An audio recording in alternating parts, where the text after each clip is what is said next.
Hello everyone, my name is K. Pravalika. I am studying biotechnology in KL University, Vijayawada.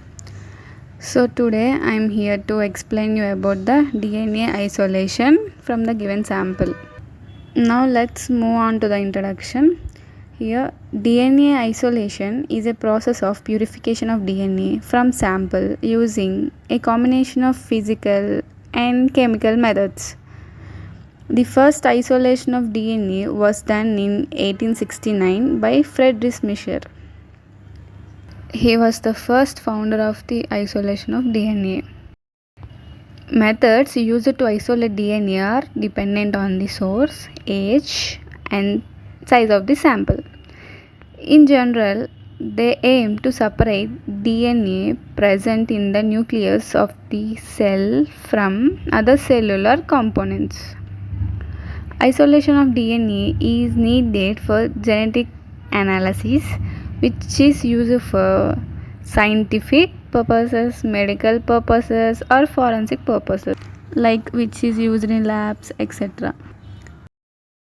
Scientists use DNA in number of applications such as introduction of DNA into cells and animals or plants, or for diagnostic purposes in medicine. The later application is the most common thing.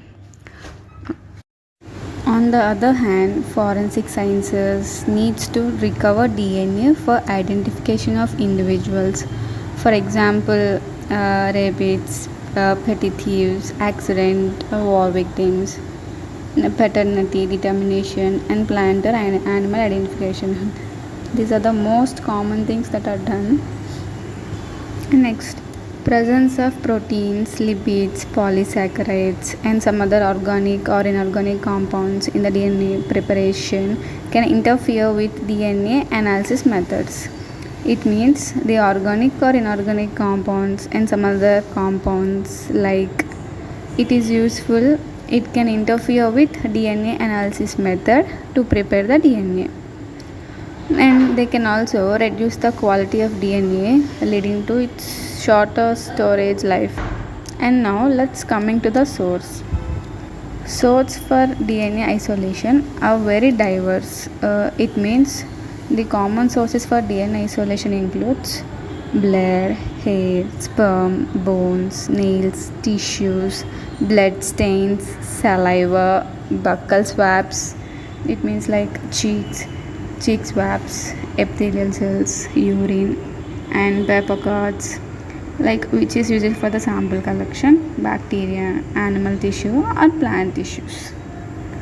And next, basically, it can be isolated from any living or dead organism. Store samples can come from archived tissue samples, frozen blood or tissue, or exhumed bones or tissues, and ancient human, animal, or plant samples. And now let's come into the procedure. Here, isolation of DNA basically consists of 4 major steps. The first step is preparation of a cell extract, and the second one is purification of DNA from cell extract, and the third one is concentration of DNA sample, and the fourth one is measurement of purity of DNA concentration. Now let's come into the first step, that is preparation of cell extract. How to extract the cell? To extract the DNA from a tissue or cell of interest, the cells have to be separated and the cell membranes have to be disrupted. It means to prepare the DNA extract, we have taken a sample of tissue or cell, we have to separate it, and then the cell membrane has to be disrupted. It means it has to be removed. And then the extraction buffer helps in carrying out these processes. Having lysed the cells, the final step in the preparation of cell extract is removal of insoluble cell debris. It means like removal of insoluble cell debris is the final step for the preparation of cell. Cell debris and partially digested organelles, etc., can be pelleted by centrifugation, leaving the cell extract as a reasonable clear supernatant. It means after this centrifugation, the cell debris or partially digested organelles, etc. These are formed as a pellet, which are formed under the tube. And next, chemicals such as EDTA, ethylene diamine tetraestate, which removes the Mg plus 2 ions that are essential for preserving the oral structure of the cell membrane. And SDS, sodium dodecyl sulfate, which aids in disrupting the cell membrane by removing the lipids of the cell membrane, are included in the extraction. It means the EDTA solution, which is used to remove the Mg plus 2 ions, is essentially helpful for preserving the oral structure of cell membrane. And SDS solution, which helps in disrupting the cell membrane by removing the lipids of the cell membrane. And next, let's coming into the second step, purification of DNA from cell extract. In addition to DNA, the cell extract will contain significant quantities of detergents, proteins, salts, and reagents used during cell lysis step and RNA. And a variety of procedures can be used to remove these contaminants, leaving the DNA in a pure form. Means various types of procedures are used to remove the contaminants, and it is used the DNA in a pure form. And next, the most commonly used procedures are ethanol precipitation, phenol chloroform extraction, and mini column purification. Here, let's coming into the first one, ethanol precipitation. Ethanol precipitation usually by ice cold ethanol or isopropanol. Since DNA is insoluble in these alcohols, it will aggregate together, giving a pellet upon centrifugation. It means the DNA is insoluble in these type of alcohols and it gives a pellet out form after the centrifugation. And next, precipitation of DNA is improved by increasing of ionic strength, usually by adding the sodium acetate. It means by adding the sodium acetate, the precipitation of DNA has increased its ionic strength after adding the sodium acetate. And next, the second one is phenol chloroform extraction. The phenol chloroform extraction, in which phenol denatures proteins in the sample. After centrifugation of the sample, denatured proteins stay in the organic phase, while aqueous phase containing nucleic acid is mixed with the chloroform, then removes the phenol residues from the. And next, the third one is mini column purification. Mini column purification that relies on the fact that the nucleic acid may bind to the solid phase, that is absorption phase, and depending on the pH and salt concentration of the buffer, which means mini column purification that binds to the solid phase like silica or other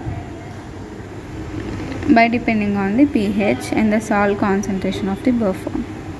And coming on to the third one, concentration of DNA sample. The most frequently used method is ethanol precipitation.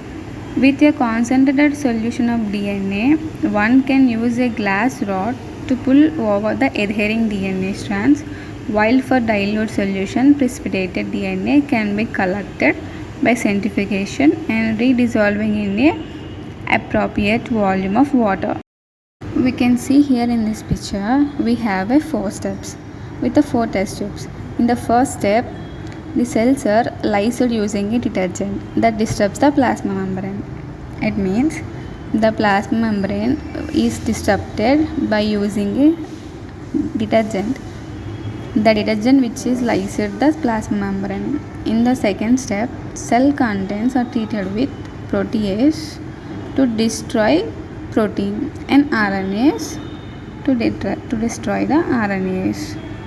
And in the third step, in the third test tube, we can see that cell debris is pelleted in a centrifuge.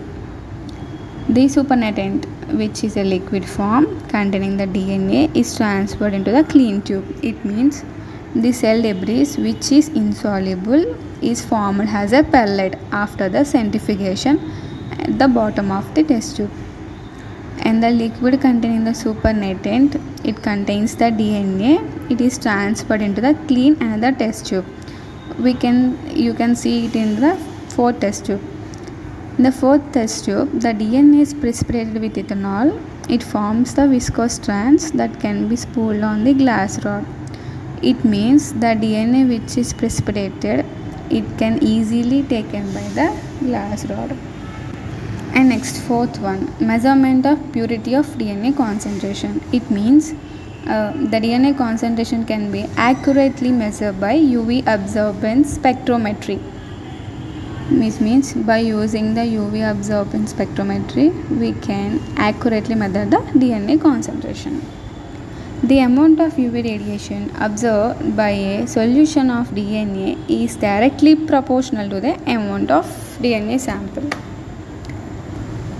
Usually absorbance is measured at 260 nanometers. At this wavelength, an absorbance of 1.0 corresponds to 50 μg of double-stranded DNA per 1 ml.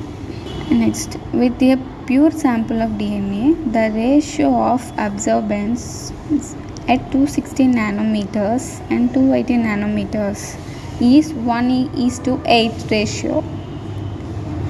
Ratios of less than 1:8 indicate that the preparation contaminated, like either with the protein or with the phenol. And next, here in this picture we can see that the samples we have taken: blood, yeast, plants, animals and bacteria. By taking the samples, this is lysated, it is lysated, and DNA binds into the resin in the left side. In the right side, DNA is binded in the filter, and finally we can get the purified DNA. Finally purified DNA is extracted. And finally, thank you. This is the overall detail about the DNA isolation. If you like this video, please like, share, comment, and thank you.